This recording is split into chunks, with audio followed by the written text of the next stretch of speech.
Everyone, welcome back to my YouTube channel. मैं काफ़ी time बाद वीडियो पोस्ट कर रही हूँ। इसकी सबसे बड़ी रीज़न ये थी कि मुझे अपना घर शिफ्ट करना था और इसके अलावा मेरे एग्ज़ाम चल रहे थे जिसमें मैं काफ़ी ज़्यादा बिज़ी थी। सो मैंने सोचा जैसे एग्ज़ाम ख़त्म होंगे एक टूर प्लान किया जाए और अब मैं टूर पर जा रही हूँ। आप सबको अपनी जर्नी में अपने साथ लेकर चलूँगी।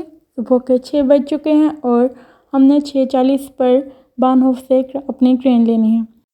अपने घर से बानहोफ तक ट्राम में जाऊंगी और ये मेरी ट्राम आ चुकी है और इस पर बैठ के हम बानहोफ जाएंगे। अभी इस टाइम काफ़ी सारी बारिश हो रही थी बट मौसम अच्छा लग रहा था क्योंकि ज़्यादा सर्दी नहीं थी। और ये दरवाज़ा बिल्कुल मेरे सामने आकर खुला है जो कि किस्मत की बात है। फिर उसके बाद ट्राम में बैठ के हम जा रहे हैं बानहोफ। ये बानहोफ है लाइप्ज़िग का, जिसको हम मेन स्टेशन भी कहते हैं और ये one of the biggest Bahnhof in the Europe है। और यहाँ पे तकरीबन 23 to 25 जो हैं वो प्लेटफॉर्म्स हैं जिनके ऊपर डिफरेंट ट्रेन्स आती हैं। इस टाइम हम जो फास्ट ट्रेन जर्मनी में चलती हैं आईसी उसके ऊपर जाएंगे क्योंकि जो दूसरी लोकल ट्रेन्स होती हैं उसमें काफ़ी ज़्यादा टाइम लगता है।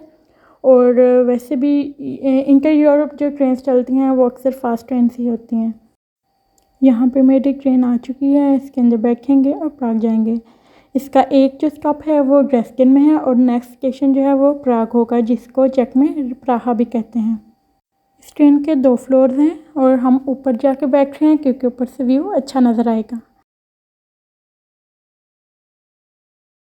अभी हमारी ट्रेन चल पड़ी है और हम अपनी मंजिल की तरफ रवाना हैं। तो अभी मैं आपको कुछ बता दूं अपने टूर के बारे में। आज का जो हमारा टूर है इसमें आपको लेके जा रहे हैं यूरोप के दिलकश शहर प्राग की सैर पर। इस वीडियो में हम देखेंगे कि प्राग के सबसे मशहूर मकामात, इसकी तारीखी इमारतें, पुल, मज़ेदार खाने और सब कुछ। तो चलें हमारे साथ चलें इस हैरतअंगेज़ सफ़र पर। इस सफ़र में मैं आपको रास्ते में आने वाले खूबसूरत नज़ारे और मकामात के बारे में भी बताती चलूँगी और साथ साथ अपने डेस्टिनेशन के बारे में भी। अभी हमारा स्टॉप होगा ड्रेस्डेन में, जहाँ पे हम रुक के अपना नाश्ता करेंगे।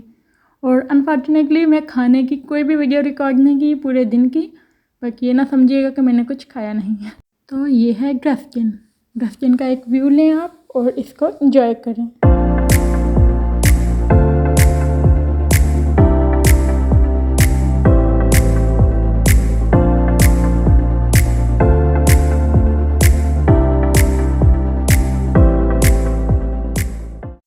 ड्रेस्डेन में हमने नाश्ता किया और कॉफ़ी के साथ बारिश के व्यूज़ एंजॉय किए। उसके बाद आधे घंटे के ट्रांजिट के बाद हमारी नेक्स्ट ट्रेन आ रही थी जो कि हमें प्राग लेकर चलेगी। तो ट्रेन के इंतज़ार में खड़े थे हम और थोड़ी देर बाद ट्रेन आ गई। उसके बाद हमारा नेक्स्ट जर्नी स्टार्ट हो गया जो कि काफ़ी खूबसूरत मंजर पेश कर रहे थे। इसके दरमियान में कुछ हिली एरियाज़ भी आए, डिफरेंट रिवर्स थे। तो उस सारे व्यूज़ को हमने एंजॉय किया और आप भी हमारे साथ साथ एंजॉय कर रहे हैं। तो मैं आपको बता रही थी अपने जर्नी के बारे में। सबसे पहले हम जाएंगे ओल्ड टाउन स्क्वायर में, जहां हम देखेंगे दुनिया की सबसे पुरानी और मशहूर एस्ट्रोनॉमिकल घड़ी। यहां पर हर घंटे पर एक शानदार शो होता है जिसमें 12 सोलों की झलक दिखाई जा सकती है। इसके बाद हम चलेंगे चार्ल्स ब्रिज की तरफ, जहां से वॉल्टा दरिया और प्राग की हसीन इमारतों का शानदार नज़ारा मिलेगा। ये पुल अपनी कदीम मुजस्मा साजी और तारीख की वजह से बेहद मशहूर है। फिर हम पहुंचेंगे प्राग कैसल में जो कि दुनिया का सबसे कदीम किला है। इसके बाद हम लेसर टाउन की जानिब बढ़ेंगे जो अपनी पथरीली गलियों और बारूक तर्ज़ तामीर की वजह से बहुत ख़ास है। इसी तरह पूरा दिन हम इस हिस्टोरिकल शहर की गलियों में घूमते फिरते गुजारेंगे और आपको अपने साथ लेकर चलेंगे।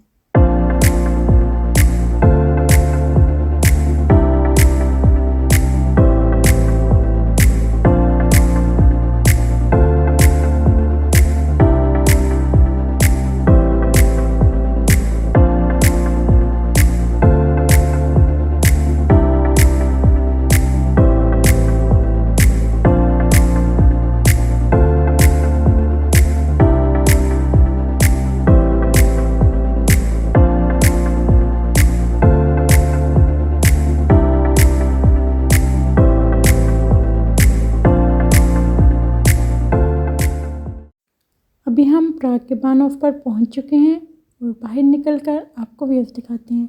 लेकिन सबसे पहले हम एक टिकट लेंगे जो कि पूरे दिन के लिए होगी, जिससे पूरा दिन प्राग की बसें, ट्राम और डिफरेंट जो ट्रांसपोर्ट हैं इसके ऊपर हम ट्रैवल कर सकते हैं।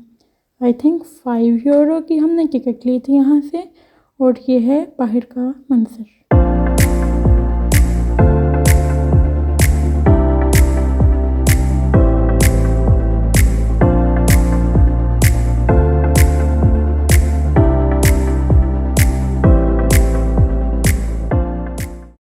यहाँ आने से पहले हमने अपना एक प्लान रेडी किया था, जिसके मुताबिक हमने डिफरेंट लोकेशंस को टाइम के साथ डिवाइड किया था।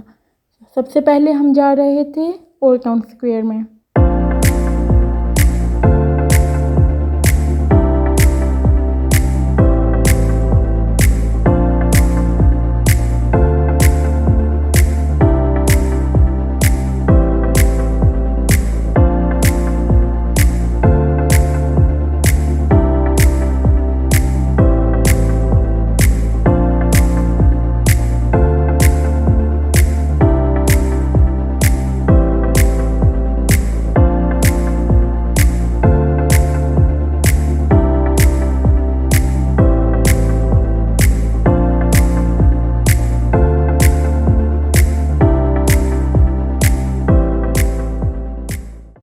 इन शानदार हैरतअंगेज़ तारीखी गलियों में से गुजरते हुए हम पहुंच चुके हैं प्राग के ओल्ड टाउन स्क्वायर में।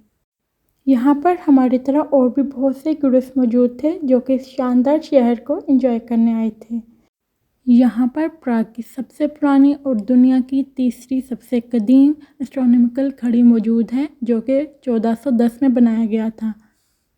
इस घड़ी की सबसे ख़ास बात यह है कि हर घंटे एक शानदार शो पेश करती है, जिसमें 12 रसोलों की झलक देखने को मिलती है। जैसे ही हर घंटा मुकम्मल होता है, एक ढांचा घंटी बजाता है और दीगर मुजस्मे हरकत में आ जाते हैं, जो ज़िंदगी की हकीकत को ज़ाहिर करते हैं। यहाँ पर 12 बजने वाले हैं और आप देखें घड़ी का खूबसूरत मंजर।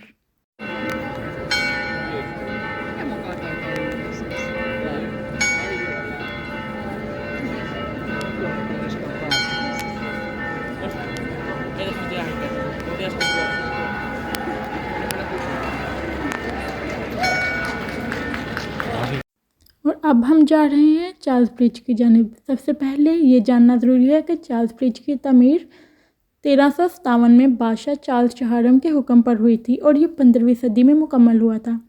इस वक्त प्राग को जोड़ने का वाहिद पुल था और आज भी ये शहर का सबसे मशहूर अलामती मुकाम है। जब हम पुल पर चलते हैं तो हमें 30 शानदार बारोक तर्ज के मुजस्मे नज़र आते हैं, जो मुख्तलिफ मजहबी और तारीखी शख्सियात का इजहार करते हैं।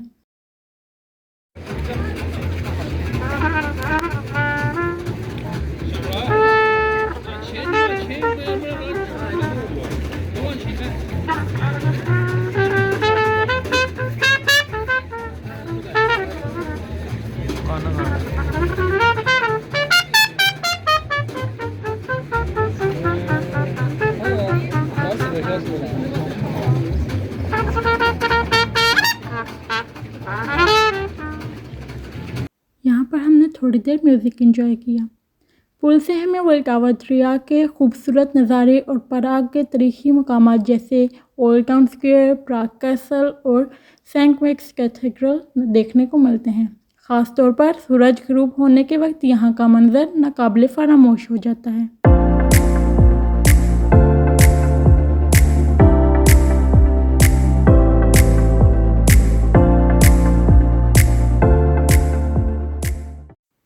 इसके बाद हम माला स्ट्राना की जानिब बढ़े। सबसे पहले ये जानना ज़रूरी है कि माला स्ट्राना का मतलब क्या है।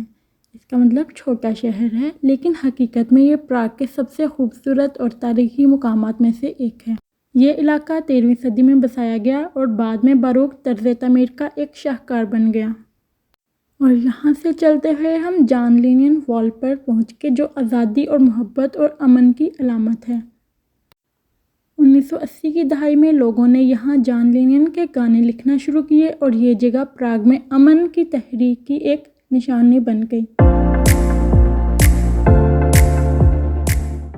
और ये है लेकना पार्क, जो कि अपने खुले मैदानों और शहर के हैरत अंगेज़ नज़ारों के लिए मशहूर है।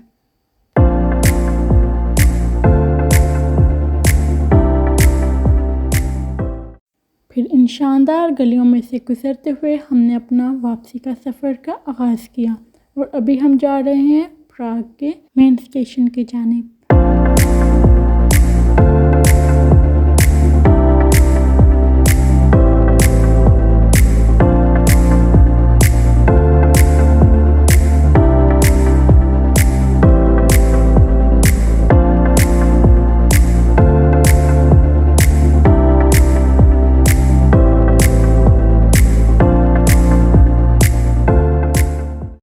और ये है वापसी का सफ़र जो कि बहुत खूबसूरत और आरामदेह रहा।